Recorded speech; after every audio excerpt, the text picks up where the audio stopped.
राधे कृष्ण दोस्तों। संसार से असंग होना कठिन है, परंतु असंभव नहीं। असंभव और कठिनता में बहुत ही ज़्यादा अंतर है मित्रों। कठिन इसलिए है क्योंकि हमने बहुत समय से इस शरीर को अपना मान के इसके सुख को भोगा है। इसलिए अब मन और इंद्रियां शरीर सुख में ही हम राजी है। इसलिए संसार से असंग होना कठिन पड़ रहा है। परंतु यदि हमारे मन और इंद्रियों को ये पता चल जाए कि शरीर सुख तो असली सुख है ही नहीं, असली सुख तो प्रभु में है, गुरुदेव में है, शास्त्रों अनुसार चलने में है, आराध्य देव की रूप लीला कथा में है, तब मन अपने आप बहुत ही सहजता से संसार से हट के प्रभु में लग जाएगा। ये बड़ा ही सरल सूत्र है। बस हमने मान रखा है कि शरीर से ही हमें सुख मिलता है, परंतु वही शरीर जब मृत हो जाता है तब उसी के करीबी कहते हैं कि इस शरीर को जल्द से जल्द विदा कर दो।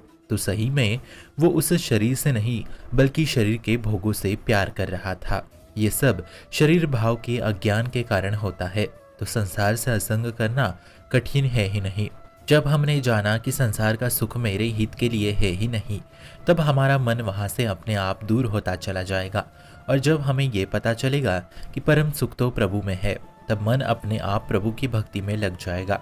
तो इसमें असंग की कठिनता आती ही कहाँ है। तब हम 1 मिनट में संसार को त्यागने के लिए राजी हो जाते हैं। और जब तक शरीर सुख की भावना रहेगी, तब हम उस शरीर के सुख के लिए कितनों की हत्या तक कर देते हैं। ठीक ऐसे ही शरीर संसार को हमने मान रखा है सुख का हेतु। ये मान्यता ही मन से हट जाए तो बात बन गई।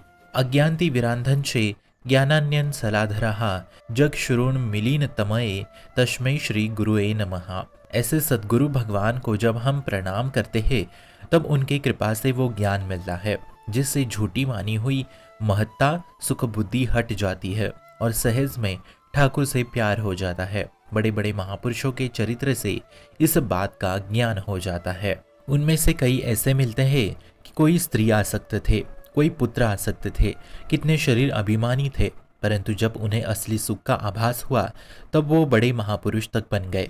रसखान जी का चरित्र ही देखो, जो एक छोटे से बालक में आसक्त थे, वो उस बालक के लिए अपना प्राण तक त्यागने के लिए तैयार थे।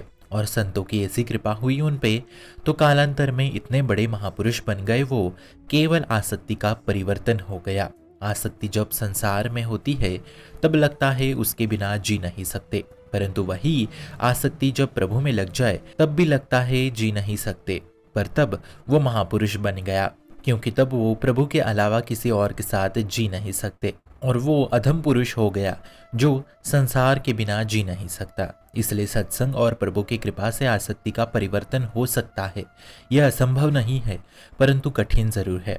असंभव मान ले तो हम हार जाएंगे, फिर हारा हुआ कभी परमार्थ के मार्ग को स्थापित नहीं कर सकता। सत्संग आपको उत्साहित कर प्रेरणा देता है संसार से राग छुड़ाने के लिए, पर परमात्मा तत्व का बोध तो स्वयं को ही करना पड़ता है। सत्संग से माया से लड़ने के लिए एक ऊर्जा शक्ति आती है, सत्संग से एक बल मिलता है माया से लड़ने का।